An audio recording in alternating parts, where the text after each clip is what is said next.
একজন ধর্ষক গভীর রাত্রিতে একজন মহিলাকে ধর্ষণ করার উদ্দেশ্যে উক্ত মহিলাকে আক্রমণ করলো।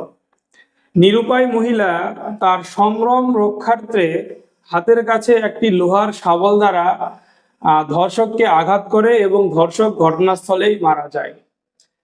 এতে কি উক্ত মহিলার খুনের দায়ে দণ্ডিত হবেন? হ্যাঁ, এটা একটা সমসাময়িক এবং গুরুত্বপূর্ণ প্রশ্ন।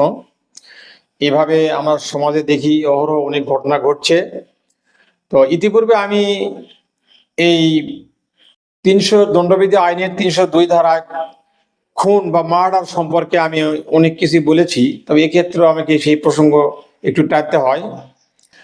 একজন মহিলা ঘুমের ঘরে আসেন বা যেভাবে আসেন, একজন ধর্ষক তাকে আক্রমণ করলো। এখানে মেনস্ট্রিয়াটা কাজ করলো না, অর্থাৎ ওই মহিলা যে তাকে আঘাত করবে তার তো কোনো ইচ্ছাই ছিল না, কোনো পরিকল্পনাই ছিল না। সে তার সম্ভ্রম রক্ষার্থে তাকে আঘাত করলো, এই আঘাতে সে তার মৃত্যুবরণ করলো। এই ক্ষেত্রে যেহেতু সে সম্ভ্রম রক্ষার্থে তাকে আঘাত করেছে, সেই আঘাতে সেই ধর্ষকের মৃত্যু হয়েছে, এক্ষেত্রে সে কখনোই খুনির দায়ে দোষী হবে না, খুনের দায়ে দোষী হবে না। তবে বিজ্ঞ আদালত সভা বিবেচনায় তাকে সামথিং হয়তো লঘু দণ্ডে দণ্ডিত করতে পারে, অথবা তাকে বেকসুর খালাসও দিতে পারে।